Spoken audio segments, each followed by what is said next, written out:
and welcome to Out of the Darkroom on Adorama TV. I'm Ruth Medjber, and joining me on the show today I have the incredible street photographer JB Maher. Adorama TV presents Out of the Darkroom with Ruth Medjber. So JB, thanks so much for coming on the show. You're welcome. So listen, tell us a little bit how you got started in photography. I got a camera from a friend. I was working in a supermarket and he was moving on some equipment, and for some reason I decided to buy it. I had a bit of money at the time when I was working, and that's it. So then after that decided, okay, let's do a little bit of something with this, and I went to college. Okay, so you're trained, you have...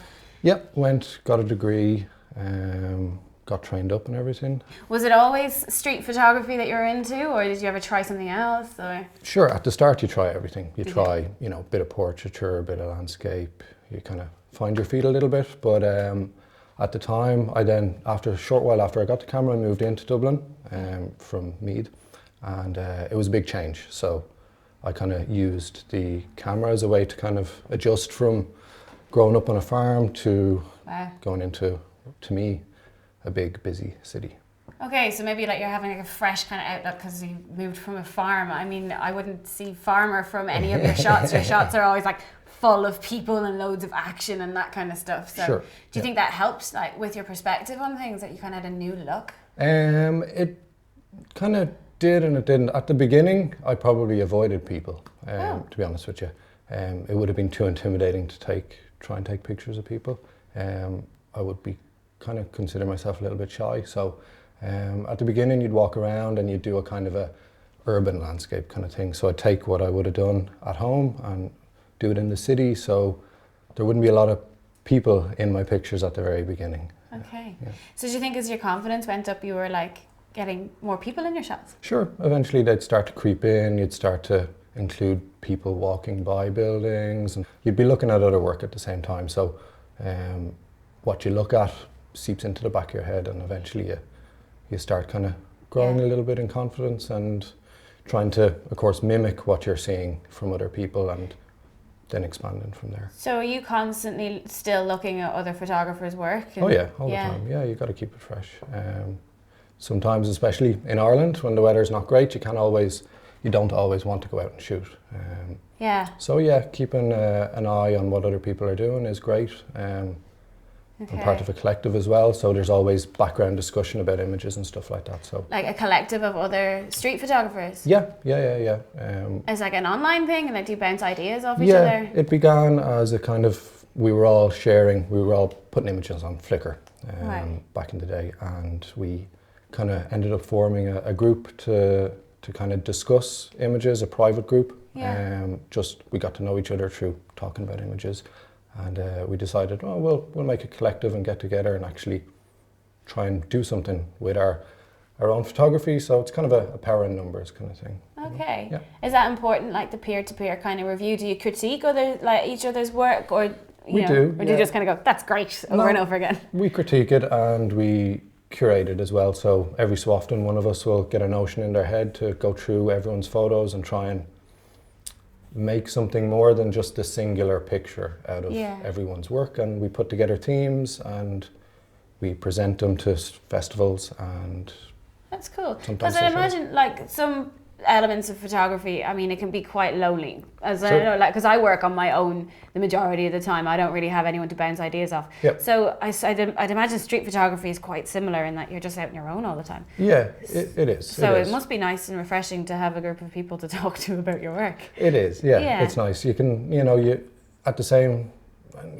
way it's nice to be on your own, because walking the streets and just looking and watching and stuff like that is a little bit meditative. It's a meditation. You kind of end up getting in the zone some days, and other days you're not actually producing anything, but you're still just simply out for a walk and enjoying yourself. Is that what it is a lot of the time? You're just out for a walk with your camera? Yeah, you just head out. You just head out the door. Will I go left? Will I go right? Who knows?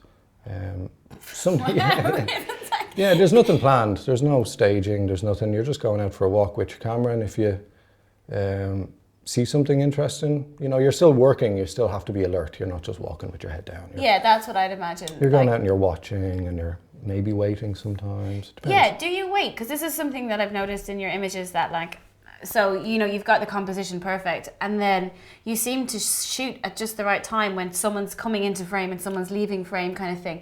Are you camping there? Are you just waiting for that shot? Generally, no. I'm too fidgety. Are you? Yeah, I got to keep moving. I know some other people and some of the guys in Burn My Eye will work differently. Everyone has their own modus operandi. I got to keep moving. I get real fidgety, so I'll be walking along, I'll have my camera in my hand, I'll know what my focus is already set at sometimes, I'll know my aperture, shutter speed, and it could be just, that's it. Because are you not autofocusing now? No, I'll manually focus a lot of the time. If I have a manual focus camera, if I have an autofocus camera, I'll preset the autofocus to a certain distance, so it's kind of like a halfway. Yeah. Oh, that's quite cool. Yeah. So tell us then about the gear that you use. So you obviously have 2 different cameras, do you? I'm kind of in a little bit still on the whole film digital thing. So do you shoot a lot of film? Yeah, I shot film from the very beginning because when I started, digital cameras were only kind of new and very expensive and not great. Yeah. So it took me a long time to kind of drift over to actually picking up a digital camera and trying to use it and stuff like that, because the equivalent of my film camera didn't exist at the time, and I was too comfortable using what I was using that the change was a bit of a big change. But yeah, I've managed to blend the two now, and I'm happy. I used to use a Leica M2 and an M6. I don't use the M6 anymore, I just use the M2, and now I use Fuji X100 for digital. Yeah. So it depends what mood I'm in, what I'll pick up, you know. A lot of people love the Fujis, don't they? Yeah, they're great. Why, like, I mean, I never gelled with street photography. I am very impatient, and then because I use a D4S, which is like a big monster of the camera, and I just never thought it suited street photography. Is it easier with the Fuji and the smaller cameras? In a way, a lot of it's in your head. And generally speaking, the bigger cameras will probably have a big telephoto lens on it. Yeah. That's a no-no, because you know, you should really be involved in what you're shooting. You should be in the scene. So if you're shooting at anything longer than 50 millimeters, it changes the perspective of the photo. Yeah. So when a viewer looks at it, they're not feeling like they're in the photo, they're not engaged. So wide angle is preferable. Wow. But you can still throw a wide angle lens on a big camera. It's okay. It's just whether you're comfortable with the noise and with the size. Yeah. The smaller cameras are great because they do let you blend in a little bit, especially there's some really advanced compact cameras that take really good photos, and you just look like Joe Blogs on holidays. Do you approach people? Do you kind of like say to them, can I take your photograph? Very, very, very, very, very, very rarely. Back at the beginning, yeah, I might have dabbled a little bit in kind of street portraiture where you just literally ask someone, I like your whatever, can I take a picture, you know, your style or whatever. But no, I wouldn't consider that part of what I do now. So yeah, I might speak to people after the fact. Really? Yeah, it depends, you know, you've got to diffuse situations sometimes. If you take a picture where someone catches you and either they're not happy or they're happy and you get chatting and you're just out there chatting with people. Is it ever like a bit dangerous? Do people ever get aggressive with you? No. No. What about, okay, you know that shot you've got with the pigeons, this man, and he's caught you. Yeah. I can't figure out from that whether he's angry at you or he's laughing at you. He's shouting something at me. It was taken in Paris, so was it? He was shouting French, so that makes no odds to me. So you're like, well, whatever. Exactly. I just played dumb tourist, and it's towards the end of probably a sequence of about 12 to 15 pictures that I took. So he knew I was there. Yeah. It's just that towards the end, he said something to me. I don't know. Maybe he's just telling his pigeons to go get me or something. And they did, didn't they? It looks like they do. They just went for you. Yeah, exactly. So, would you travel a lot, and would you bring your camera when you travel? I haven't actually solely travelled with the purpose of doing what I do. You know, I'll bring a camera with me if I go on holidays or anything like that, and quite often shots happen when you're on holidays, and if you're still kind of half in photo mode and not all in holiday mode, you can get them. And because I've seen your pictures from like Istanbul and Copenhagen and everything. So I do notice that you travel a lot, but you seem to take an awful lot of pictures there. Do you ever just do you ever just switch the camera off and go, I'm gonna just relax here, or are you is your brain constantly working? And do you always have the camera with you? Yeah, I generally try and always have the camera with me. Yeah. Do you? Yeah, in some shape or form. It's kind of hard to turn the brain off sometimes. A little bit. Well, not for me. I just I'm easy. Yeah. It's just like one of the best things to do when you haven't shot for a while, for whatever reason, or if you're new and you're getting into it, is to actually just put yourself in a really, really busy scenario, like a junction or busy street, and just stand there and just watch. Wow. And just look and observe people's interactions, people's gestures, how people navigate the environment they're in, how they react to each other, their personal space. And you'll be surprised, after a while people don't even know you're there. They'll literally just walk around you like you're a lamppost. Oh my God. So yeah. So there's like a good warm-up exercise, or for new guys starting out wanting to do street photography. Is it wrong to call it street photography? Is there another word that we could be using? Because I mean, that's some people are fine with it, other people aren't. It's a kind of a weird thing because it's a little bit misleading. You say street photography, but it's more candid photography. Yeah, that's nice. Street photography sounds like you need to be on the street, you need to have concrete, have buildings, have whatever. You don't need that. You can do street photography on the beach, at home. I know a lot of photographers have made immense bodies of work shooting their families, but in a candid fashion.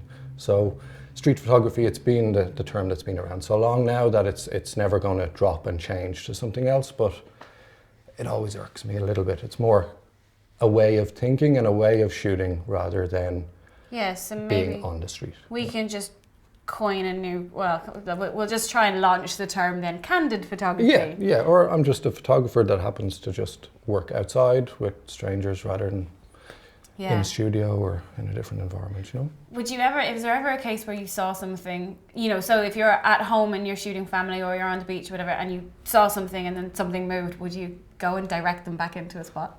No, very rarely, no. That would be for my own, just personal photography, my own stuff, not for candid or street photography. You're a bit of a purist in that case. Yeah, no, like the water gets very muddy then if you start doing stuff like that. You get into Gregory Crewdson kind of territory, isn't it? Yeah, I don't know, the Gregory Crewdson thing. Let's have $100,000 budget for this one shot. But if you mix that in with your other work, question marks are raised about everything. Then, a very, very fair point then. Yeah. Judging by the pictures that you get, some of them are, they don't really showcase Dublin in the nicest light. Do you always choose the dodgiest, worst route home in order to capture these things? No, you'd be surprised. Most of those pictures are taken within a stone's throw of the centre of Dublin. So, you'd be looking for the unusual, for the odd sometimes. Yeah. Dublin is full of characters, so you can't help but have them fall in front of your lens sometimes. Wow. But it depends what your modus operandi is. You'll look for the absurd sometimes, the strange, the surreal. Then there's other types of kind of candid photography that have humour in them as well. There's some work on my website you'll see where it's a little bit more lighter, funnier, playful stuff like that. It's very, very playful. You've caught some really good moments that coincidences, stuff like that, where you're like, is that real? That couldn't be real. That couldn't happen, where I'm thinking, he's definitely set that up, but no, I know you're not about that now. So that's quite cool. Okay, finally, I can't do street photography. I hate it. I'm so impatient. I just can't be bothered. I like things that move fast and I click away. If I was to change my mind and go out there and attempt to do what you do you have any advice or tips in terms of gear or actions or just anything to make me not hate street photography? A couple of things can make it easier. Good shoes. Good shoes? Yeah, because you're spending a lot of time on your feet. So that's always where I'm going wrong. I know, yeah. I'm out there in heels. You'd be surprised, after a few hours of walking, good shoes are welcome. Wow. And camera-wise, whatever you feel comfortable with. Get to know your camera before you go out. Yeah. If you do have something that has manual focus or shows you some sort of a focus scale on your camera, you can use what's called zone focus, which is great, especially on a sunny day. Okay. It means you can, say with a wide angle lens at 28 or 35, you can set your focus to 5 feet, for example. Okay. And have your aperture set at f8, f11. So everything is sharp. Yeah, exactly. So you don't even need to focus. You can literally concentrate on Who's visualizing your frame. Okay. After a while, if you use the same lens, same focal length, you can literally look and see where it is before putting the camera up to your eye. And that's why, generally speaking, I can work so quickly, is because I know before I put the camera up pretty much what's going to be around the edges. That's genius. I never would have thought of that. Yeah. It's a completely different approach to how I work, but maybe I should try it and Yeah, think that about and it. also what we said earlier, go stand somewhere busy and just watch. And just watch. Yeah. Right, I'm going to give it a shot. Yeah. Fantastic. Thanks a million for coming in, JB. You're welcome. Really appreciate all Thanks the a tips. million. Cheers. Bye. Well, that's it for this episode. I really hope you enjoyed the show. If you'd like to start the conversation, then please feel free to leave me a comment below. I do appreciate hearing your thoughts. If you'd like to brush up on your own photography skills, then check out the Adorama Learning Centre. And if you'd like to see more videos, then subscribe to the Adorama YouTube channel. Thanks, and I'll see you again real soon.